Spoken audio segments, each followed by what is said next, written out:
Okay, kiddos are in the shower. I was going to answer a couple questions and then I'm going to get my hiney moving and just do a quick workout before I get to bed. But okay, so one of the questions was like, when did you start kind of looking into the dark side of network marketing? Like, when did you have kind of that epiphany or awakening? And I would say it really was over time. There wasn't a single instance where I was like, that was the day that I realized I wasn't supposed to be there.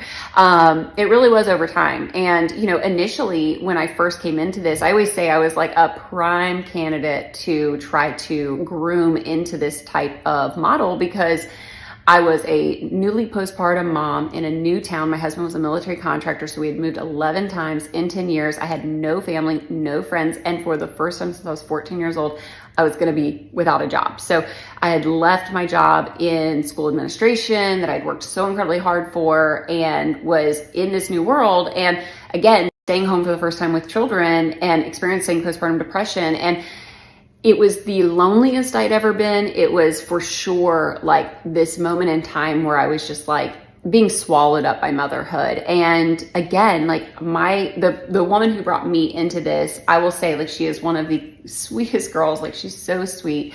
I really do genuinely love her. And this is why it's actually hard to speak out, is because there are good people in network marketing. But she is a sweet girl. And, she started talking to me and it felt like a friend I just hadn't met. I had never met this girl. I had no connection to her.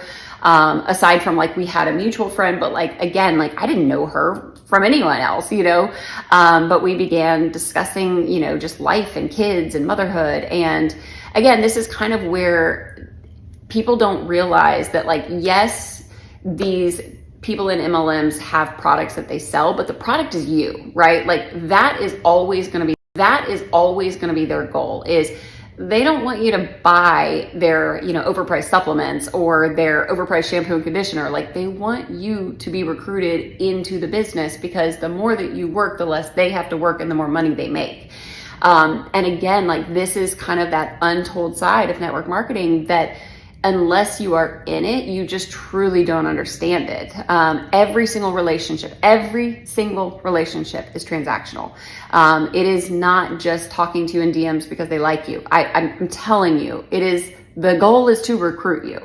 And this is kind of where, like, I feel fortunate, but also like this is where the shame kind of starts to roll in for me. Is I really was lucky in the sense that when Reels came out, I could not have been happier, because I looked at it as a way to never have to recruit again. I did not enjoy recruiting to the business. I was seeing the harm. And that's really hard for me to say, because again, there's a lot of shame wrapped up in that answer. But the reason I will say that is this: the first couple of years of the business, I actually believed that if people could work harder, they could do what I was doing. Like, I was like, you can do this. Like, you got this. And that is a common lie that is perpetuated within that community, is if you're not succeeding, it's your fault. You're not working hard enough. Your mindset isn't good enough. You need more personal development, more coaching, more mentoring. The reality is, like, most people come into this, they have a handful of friends and family who buy from them. And this is the turn and burn of this type of business model. Is, you come in, you are pushed by an upline to hit a monthly goal at any cost. I mean, the amount of messages that are sent on the last day of the month would disgust you to see behind the scenes what happens. And then you hit this metric by the skin of your teeth with friends and family who then resent you. You resent the process, you burn out, you hate this, you quit. Your upline absorbs every single customer and coach that you recruited to your team.